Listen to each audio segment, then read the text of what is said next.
Судот му го замени куќниот притвор со ефективен притвор на газдата на Марковски компани, кој се сомничи заедно со неговата фирма за злоупотреба на јавни набавки во РИК Битола.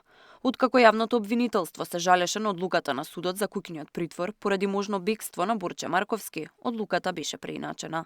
Предлогот на основното јавно обвинителство Битола е прифатен од Кривичниот совет на Основниот суд во Битола и на осомничениот сопственик на правното лице му е определена мерка притвор. Со ова е уважена жалбата и аргументите изнесени од битолското обвинителство, особено во поглед на ризикот од бегство на осомничениот, и е преиначена одлуката на судија на претходна постапка, соопшти од обвинителството. Од ВМРО ДПМН денеска прашуваат дали парите што ги земала фирмата на Марковски преку поскапи тендери завршиле на сметките на Заев. На ефтината понуда изнесувала 100 денари по гигаджул, но прифатена е понудата од 129,7 денари по гигаджул.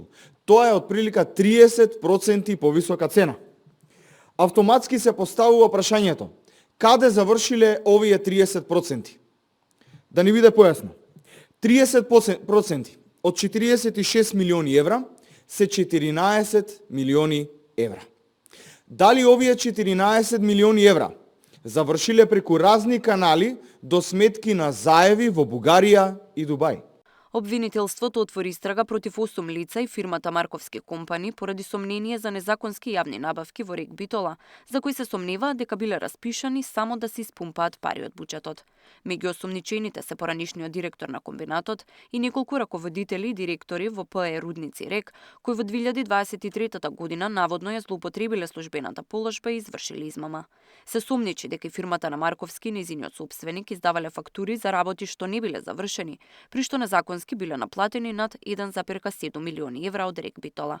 Според податоците, Марковски компани за 5 години од тендери во РЕК Битола инкасирала над 140 милиони евра, најчесто без конкурентна постапка и со договор во 4 очи.